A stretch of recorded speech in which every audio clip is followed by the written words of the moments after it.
Suaranya lemah lembut dan mudah menangis ketika membaca Al-Quran. Inilah sifat Abu Bakar As-Siddiq. Seterusnya sifat Umar bin Al-Khattab. Umar Al-Khattab ni satu pengetahuan yang tinggi dan cukup agama dia. Yang kedua, seorang sahabat yang sangat berani. Beliau berhijrah pada waktu siang secara terang-terangan. Pada zaman Rasulullah ada dua nama Umar. Dan Rasulullah telah berdoa untuk kuatkan dengan Allah supaya dia kuatkan Islam dengan masuk dengan Umar. Akhirnya Umar yang terpilih adalah Umar Al-Khattab. Umar Al-Khattab dia ni mempunyai perwatakan yang cerdas, yang luar biasa dan juga berani lah, sangat berani. Tak ada orang takut dia berhijrah, tunjuk depan Kaabah, aku nak berhijrah, siapa nak halang, dia nak tunjuk dia punya pedang dan sebagainya, tak ada orang nak kacau lah, sebab kata orang dia garang lah. Okey, seorang perwatakan keras, suka beradu kekuatan, cekap menunggang kuda. Itu kehebatan Umar bin Al-Khattab. Seterusnya kita lihat biodata Uthman bin Affan, iaitu khalifah yang ketiga. Okey, Abu Uthman bin Affan ni nama penuh dia Uthman bin Affan bin Abu Ash bin Umayyah bin Abdul Syam bin Abdul Manaf bin Qusa bin Kilab bin Murrah bin Ka'ab.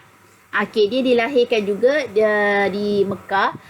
Yang ini pada tahun 576 Masihi. Dia ni keturunan Bani Umayyah, Quraisy. Ibu beliau bernama Urwah bin Quraish dan dia diberi gelaran Zunurain. Kenapa? Sebab dia mengawini dua orang puteri Rasulullah, iaitu Ruqayyah dan Ummul Kalsum. Okay. Beliau telah dibunuh oleh pemberontak yang dimakamkan di kuburan Baqi' pada usia 80 tahun. Ini 35 Hijrah lah. Seterusnya Khalifah Ali bin Abi Talib. Siapakah nama Ali bin Abi Talib? Okey, Ali bin Abu Talib bin Abdul Muttalib bin Hashim bin Abdul Manaf. Dia dilahirkan di Mekah pada tahun 599 Masihi. Keturunan Bani Hashim, iaitu Quraisy. Nama ibu dia Fatimah binti As'ad dan dia diberi gelaran Abu Turab, bapa si tanah. Dia syahid kerana ditikam oleh Abdurrahman bin Muljam pada malam 17 Ramadan pada tahun 40 Hijrah. Kita lihatlah. Kalau tadi antara banyak-banyak tadi yang antaranya Umar telah dibunuh, Uthman pun juga telah dibunuh dan juga Ali bin Abi Talib pun juga telah dibunuh. Okey, kita lihat sifat pribadi Uthman bin Affan. Uthman bin Affan ni dia terkenal dengan sifat pemalu dan lemah lembut. Kemudian dia juga terkenal dengan sifat dermawan. Dia banyak menderma untuk perjuangan Nabi, khususnya dalam perang Tabuk, membeli perigi Raumah, mendermakan 1000 ekor unta dengan muatan kepada umat Islam yang susah. Kalau kita tengok unta ni, kalau orang dah banyak unta 10 ekor, kalau dekat negara Arab menunjuk dah kaya lah, sebab harga unta bukan macam harga pasaran lembu dan sebagainya. Dia harganya lagi mahal lah, menunjukkan kekayaan lah. Okey, apabila kita boleh tengok lah melalui sirah Nabi. Okey, seterusnya suka membantu orang yang berada dalam kesusahan. Itu adalah sifat Uthman bin Affan. Seterusnya Ali bin Abi Talib merupakan panglima perang yang berani dan gagah perkasa. Beliau ni pandai berpidato, handal bermain pedang, memanah, menunggang kuda. Pandai menulis dan baca sehingga dilantik salah seorang penulis wahyu. Dia pandai menulis lah. Sangat pintar dan mahir dalam bidang faraid, Al-Quran, hukum-hukum syarak, bahasa sastra serta kuat ingatan sehingga mampu menghafal seluruh Al-Quran. Ini adalah sifat-sifat Khulafa Ar-Rasyidin. Okey, seterusnya sumbangan dia, kita tengoklah. Sumbangan Khulafa Ar-Rasyidin ialah dari segi satu, Abu Bakar As-Siddiq, dia segi politik, dia meneruskan cita-cita Rasulullah menghantar pasukan Usama bin Zaid ke sepadan negeri Syam untuk memerangi kerajaan Rom, iaitu Byzantine ketika itu.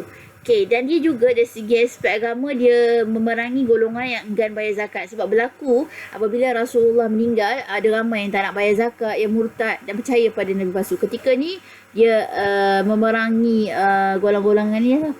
Okey, Setelah tamat Perang Yamamah, banyak tentera Islam mati syahid, termasuk banyak penghafaz Al-Quran. Atas nasihat Khalifah Saidina Umar, Khalifah Abu Bakar mengarahkan Zaid bin Sabit supaya mengetahui usaha mengumpulkan Al-Quran yang ada pada batu, kulit haiwan, daun dan juga hafazan para hafiz. Itu sumbangan Abu Bakar. Seterusnya Umar menubuhkan majlis syura, maksudnya majlis perbincangan, sehingga ada satu isu berbangkit di antara pemerintah dan juga beberapa anggota lah, membahagikan jajahan Islam kepada beberapa wilayah dan ditadbir oleh Kabinet, menubuhkan jabatan tentera, jabatan polis, jabatan percukaian, jabatan perbendaharaan negara.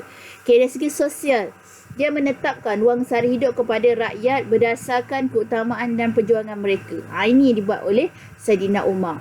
Kemudian mengasaskan takwin Islam. Sebelum ni kita tak ada takwin Islam, tapi Umar mengambil inisiatif mengasaskan takwin Islam lah. Cuma kita ada bulan-bulan Islam, kita boleh tengok dalam ayat Quran sebagainya, tapi cuma takwim tak ada. Dan dia telah disusun dan diasaskan oleh Umar bin Al-Khattab. Memperkenalkan undang-undang pentadbiran tanah, menubuhkan Baitulmal. Baitulmal ni macam zakat dan sebagainya lah.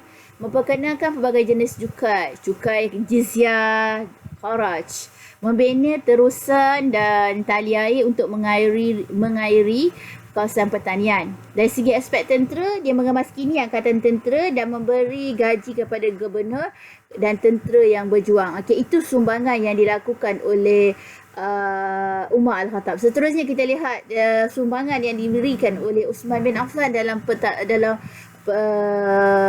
sejarah Islam. Memperkenalkan sistem protokol, ada undang-undang cara lah dalam sistem pentadbiran. Mengukuhkan peranan Baitulmal dan untuk membiayai, menampung pembangunan negara. Seterusnya membentuk jawatankuasa untuk menyalin semula Al-Quran yang dikenali sebagai Mushaf Uthmani. Kalau kita perasan, banyaklah tulis Mushaf Uthmani lah. Mengenalkan azan kedua pada hari Jumaat, mengambil zakat berdasarkan nilai mata wang. Contoh, sebab azan kedua. Azan pertama tak masuk waktu lagi, kita ajak untuk orang sembahyang. Azan kedua baru kita untuk solat. Membeli tanah untuk membesarkan Masjid Nabawi. Dia Uthman yang beli tanah untuk membesarkan Masjid Nabawi. Berusaha meningkatkan pendapatan rakyat dengan memberi peluang pekerjaan. Kemudian dia mengukuhkan pertahanan negara dengan membina angkatan tentera laut bagi membasmi pemberontakan dan penaklukan. Seterusnya usaha sumbangan yang diberikan oleh Ali ialah berusaha mengekalkan kestabilan dan keharmonian negara. Ketika Ali bin Abi Talib mengambil pemerintahan daripada setelah kematian Uthman bin Affan, ketika itu negara Islam berlaku sikit perbalahan, yang mana apabila Uthman bin Affan dibunuh, adalah rakyat memberontak, yang ada nak menuntut balas, ada yang tak puas hati dan sebagainya. Kemudian Ali bin Abi Talib ni berusaha mengekalkan kestabilan dan keharmonian negara. Inilah yang dilakukan oleh Saidina Ali bin Abi Talib. Seterusnya dia meneruskan kutipan jizyah, iaitu cukai, bagi menampung perbelanjaan negara lah, dan membina markas tentera di Farsi, iaitu di sepadan Syria. Kita apa pengajaran yang boleh kita ambil daripada sirah Khulafa Ar-Rasyidin? Yang pertama, umat Islam dalam mencontohi semangat perjuangan dan sifat mulia para sahabat. Kenapa? Agar diredai Allah. Yang kedua, umat Islam perlu bersikap berani menegakkan kebenaran dan menghapuskan kebatilan yang menyesatkan. Yang ketiga, umat Islam perlu sanggup berkorban tenaga, harta dan nyawa untuk kepentingan agama. Kerana janji Allah itu pasti kan. Siapa yang mengorbankan harta nyawa, tempatnya sangat mulia di sisi Allah. Yang keempat, kita perlulah mentaati dan menghargai sumbangan pemimpin Islam yang banyak berjasa. Itu saja untuk hari ini. Kita akan sambung untuk pelajaran pada sesi kelas yang akan datang. Sekian.